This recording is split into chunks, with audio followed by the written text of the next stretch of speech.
অনেক ভাই আমার হয়তো আছেন যে আপনি কোন দলকে সাপোর্ট করেন। আপনি কাকে সাপোর্ট করছেন, কিসের সাপোর্ট করছেন, কোন উদ্যোগকে, কোন খেলাকে আপনি অ্যাপ্রিসিয়েট করছেন? খেলার নামে যেটাকে আপনি দেখতে পাচ্ছেন খেলা, এটা খেলা নয়।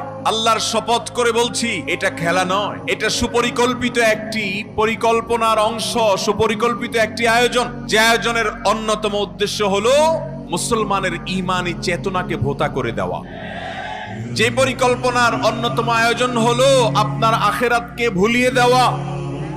যে পরিকল্পনার অন্যতম আয়োজন হলো মুসলমান যুবকের ঈমানি জজবাকে ধ্বংস করে দেওয়া।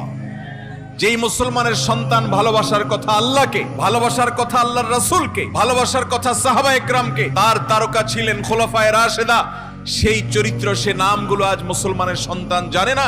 তাদেরকে জপানো হয় মুশরিকদের নাম, ইহুদি খ্রিস্টানদের নাম, আল্লাহর দুশমনদের নাম, মুসলমানদের বিরুদ্ধে যারা করে সেই বিরোধিতাকারীদের নাম।